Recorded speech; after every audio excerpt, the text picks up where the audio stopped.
CNBC-TV18.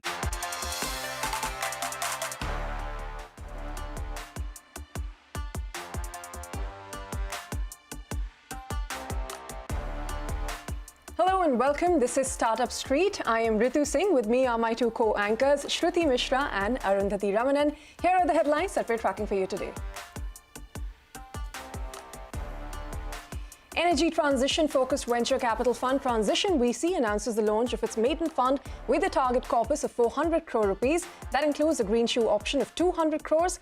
Fund will invest in 40 early-stage startups across sectors like electric mobility, green hydrogen, energy storage, net zero journey in buildings and climate tech.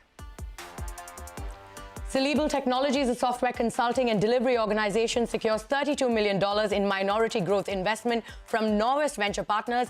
This marks the startup's first institutional investment. Will use funds to strengthen its foothold in existing markets and fuel expansion across new markets like Europe, Middle East, and Japan.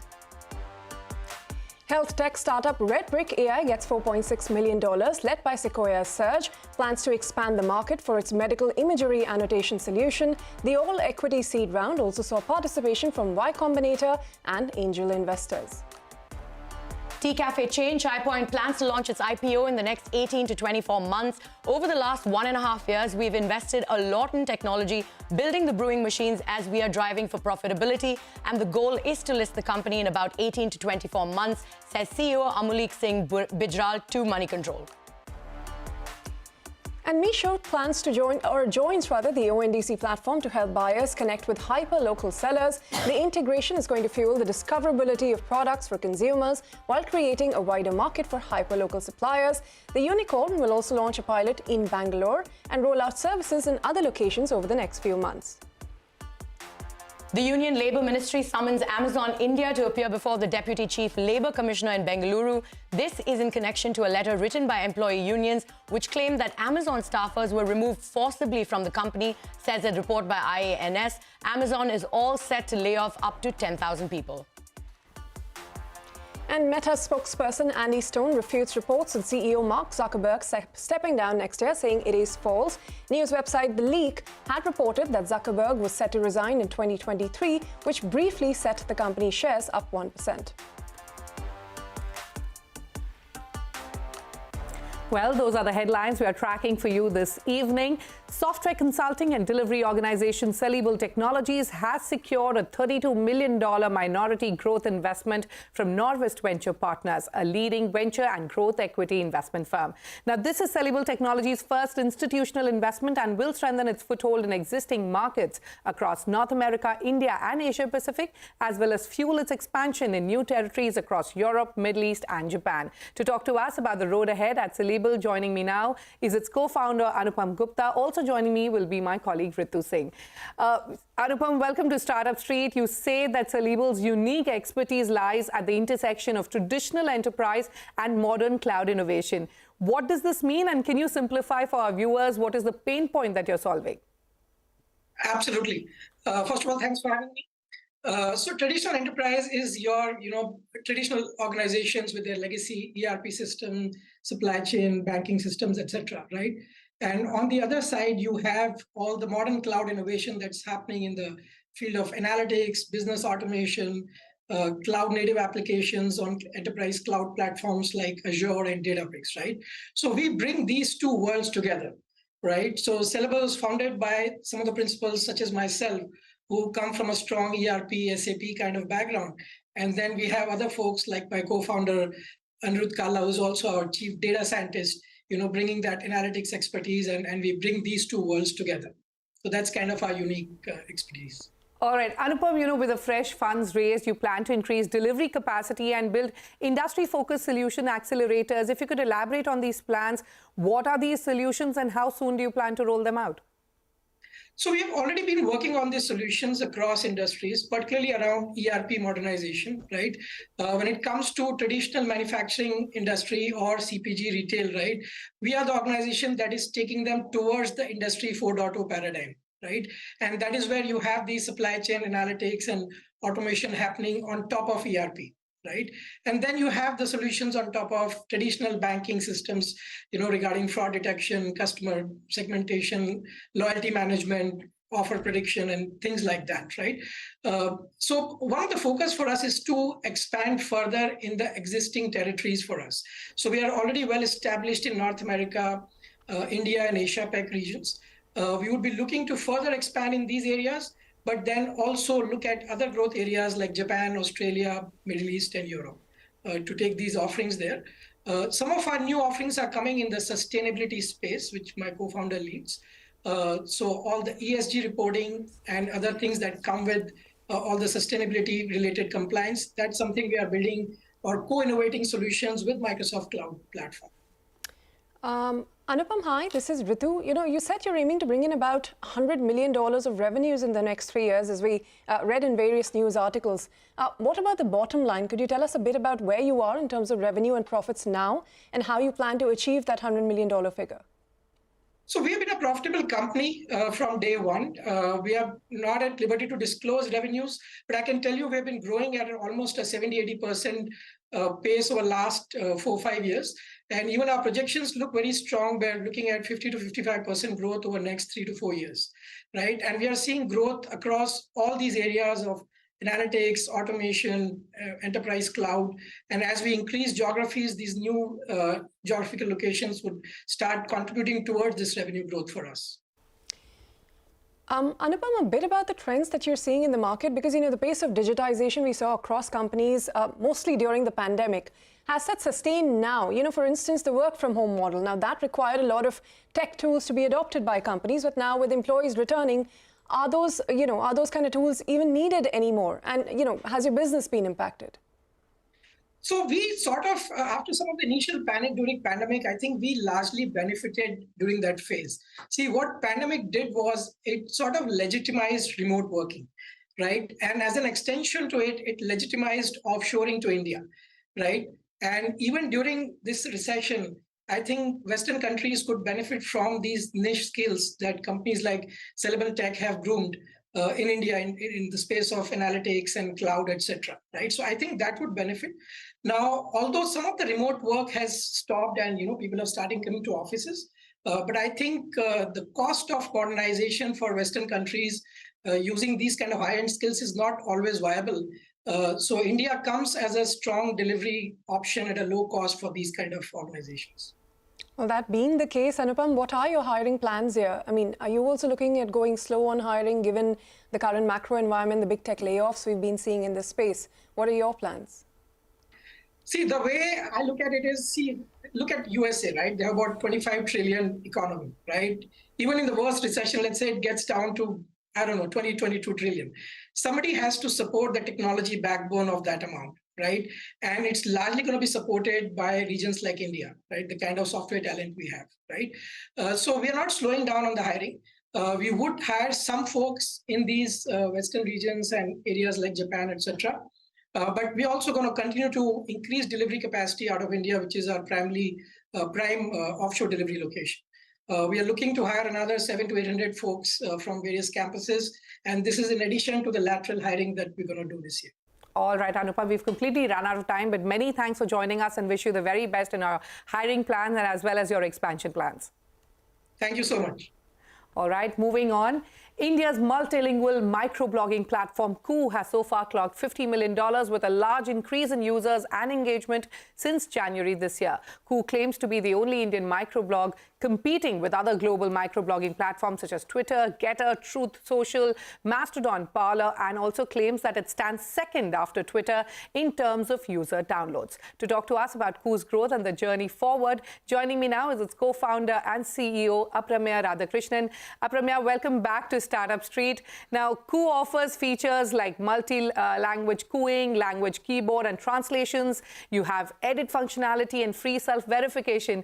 Now, we've been witnessing a large debate on the whole Twitter paid verification issue. Before we talk about the free verification at Koo, what is your take on what we are seeing with Twitter Blue so far? Yeah, I think there's a lot of unknowns for Twitter right now. New owners, trying to set a new direction. Where will it head? What is the path they will take? All of these are, up for anybody's guess. And, as part of the priorities, it looks like, the new management would like to monetize first and they're trying to figure out, what's the easiest way to start monetizing apart from advertising, right? So, and the easiest way that they have found out is by charging for the blue verification tick, and in return you get additional software features as well as priority in what you're saying on the platform. Like your comments will come up first, your tweets will come up first, all of those things. So, given what they're offering for the payment, I think on a free expression platform like Twitter, and on our platform like Koo, freedom of speech shouldn't be available for sale. Like what you say should, and the magnanimity of what you say, or how serious the other users on the platform take what you say, should define whether you're coming first or last, and not whether you're paying for something or not. So I think freedom of expression should remain free. There should be other ways in which people should monetize rather than look at charging for verification. All right. So your view is freedom of speech should not be sold, or should not be on offer. But Koo also has their own verifications. You've granted over 7,500 yellow ticks of eminence and a lack of green self-verification ticks. If you could elaborate on this and tell me, how do these ticks increase transparency and add credibility to the platform? Yeah, so we have 3 levels of making sure that the platform remains clean and with real people on it. Firstly, we basically have 95% of our users logging in through their phone numbers, which means they've submitted their identification somewhere. It's a real person who's gotten the phone number, and that phone number is entered with and registered onto Koo with an OTP, right? So 95% plus users actually use this, and hence they're all real users. Second level that we offer is you can actually identify yourself explicitly as a human on the platform by using our voluntary self-verification, where you can just enter your Aadhaar number, you get an OTP again to your Aadhaar verified mobile phone, and then you enter that, you get a green tick, right? So that's been done by more than 200,000 people now. Third one is if you're socially relevant, and if we think that there are a lot of people searching for you, and they might mistake some other profile for your profile. It could be a name like Rohit Sharma, let's say, right? There'll be a lot of Rohit Sharma. So if people want to follow the right Rohit Sharma, they should be able to find them. So for them, we give a yellow tick, right, which identifies them as the eminent person on the platform. All right. So these are the 3 levels on which we kind of operate and make sure that the Koo is full of real people and not bots. Aprameya, you threw some light on Twitter's monetization strategy as of now earlier. What I want to know is, what is your monetization strategy? While you're saying that self-verification should be free and ads, of course, are one part of generating money, how do you plan to sustain and make Koo profitable? So we're entering a phase in the world where Netflix is going from subscription to advertising. Yes. And Twitter is trying to go from advertising to subscription, right? So, I think the reality is somewhere in between. I think a platform can't be just one type of monetization. Doing any one type of monetization or dependency on one type of monetization is always going to be risky. So we will introduce, a little bit of ads, little bit of transactions that we will enable on the platform, and also a little bit of subscription. So, we are running all of these experiments, and we'll come to a fine mix of everything, right? So, and on monetization, we also believe in inclusive monetization. So there are 4 stakeholders on a social media platform: the user, creator, platform, and the advertiser. Okay. Today, only the advertiser and platform talk money. All right, Aprameya, we're running out of time, but if you could tell me, how do you manage the issues of fake profiles, misinformation? How strong are your content moderation policies? And also talk to us about the recently launched operations in Brazil, and how, you've made it available now in 11 native languages. You've seen 1 million downloads in 48 hours. If you could quickly answer these questions. Yeah, so on fake profiles and, misinformation, I think we have 2 levels. One is the machine. We have a library of words and phrases that we keep, learning from, and then the machine takes out all of these content automatically and gives a reason to the user who's been affected. And then there is a human intervention, right? So if there is something in doubt, then it goes to the human, and then a judgment is made, and that is learned into the machine as well. So we're pretty foolproof. We're the only ones with such a deep understanding of languages and what is right and what is kind of like not allowed online in terms of freedom of speech. As far as Brazil goes, last 3-4 days we've hit like 2 million downloads, and Brazilians are really partying on coup. I must say. So they love us. They love the bird. They just have given us so much product feedback. We launched Portuguese in 24 hours after we launched there. So it's been great. Okay, and good to hear that, and wish you the very best with all your expansion plans. Apramya, we've completely run out of time, but many thanks for joining us on Startup Street today. Thank you so much. On that note, it is time for us to head into a short break. But coming up next, senior companionship startup Goodfellow bagged seed funding from the likes of Niranjan Hiranandani. We put the company's co-founder Shantanu Naidu on the hot seat to find out more.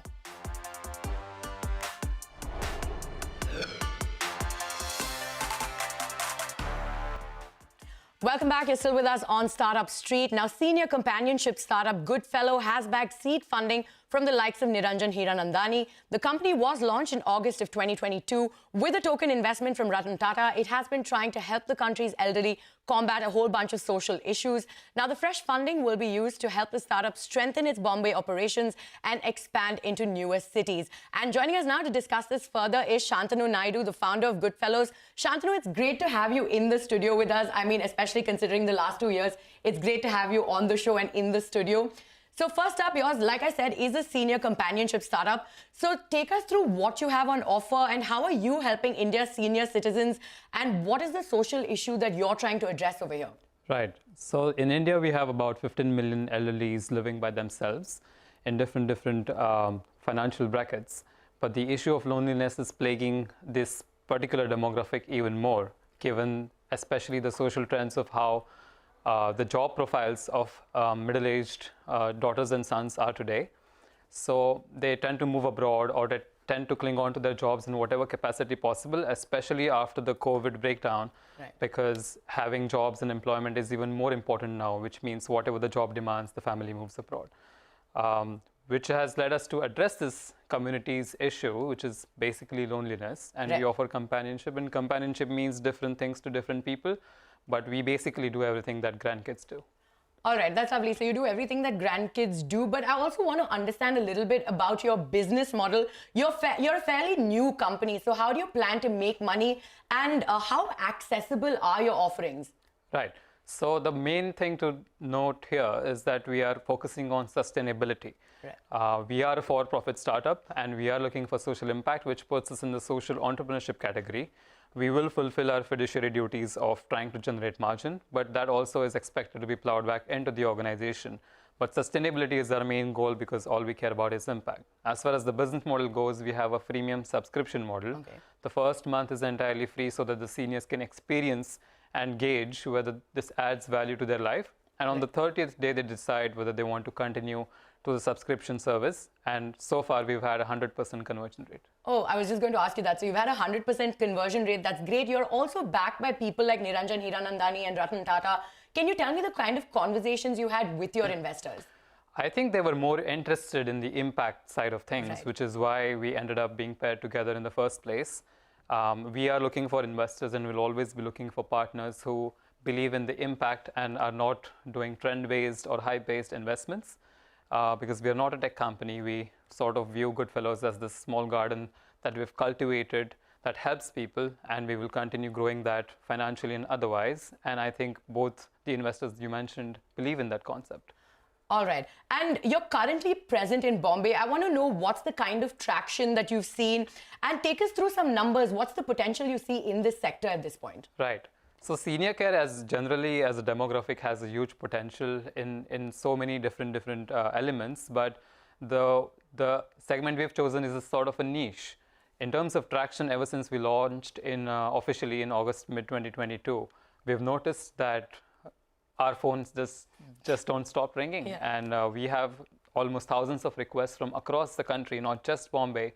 And we've just sort of put them on hold while we get back to them eventually, because recruiting is a crucial and slow process for us, because we choose empathetic individuals, and that is not easy to achieve at scale quickly. Right. But we have accepted that fact, and we will expand beyond Bombay in the next 2 months. Okay, so you're expanding it outside Bombay in the next 2 months. So I actually wanted to know how, like, which are the cities you're looking at? How soon will operations commence then? Also, are you looking at tier 2 and tier 3 cities? Is that something on your radar? Right. Tier 2 and tier 3 cities are definitely on our radar, because we are impact-based. Any city that is crying out in need of this social issue being addressed, especially loneliness, we are here to serve.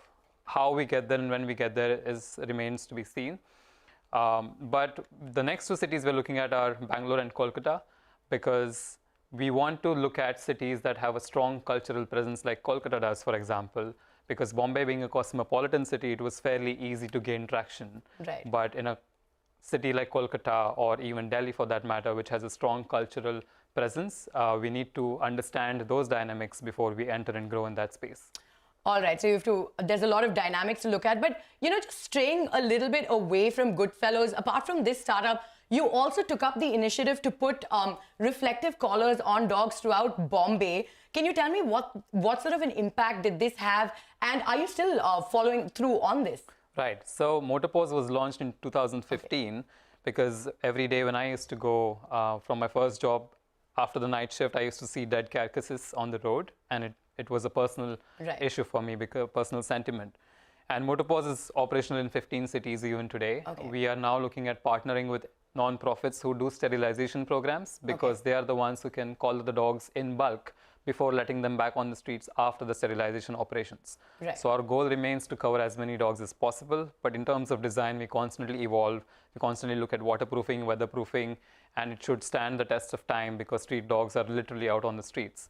So it's sort of on autopilot right now, and it keeps growing. So it's on autopilot, but it keeps growing. But if we can go back to Goodfellows, I also read that you're looking at some corporate partnerships. So what's been the traction on that front? Have you signed any corporate partnerships at this point in time? We have soft commitments in the corporate partnership space, which are bound to follow through. But I think there is a significant trend. Pleasantly, I'm delighted to know of this trend, that the companies in general are caring about their employees' welfare even after retirement, which is where we come in and address that space, because especially after 60, when you retire for a few years, you're excited about what to do next, but then the retirement syndrome hits, and it takes a significant toll on your physical and mental health, and that's where the Goodfellows can step in. All right, so looking at corporate partnerships as well over there. All right, Shantu, it's been great having you in the studio and chatting with you, and thank you so much for joining us, and we wish you all the best going forward with your journey. Thank you for having me again. Absolutely. And on that note, it is time for us to end the show and wrap up this edition of Startup Street. More news and updates coming up on the other side. Stay tuned.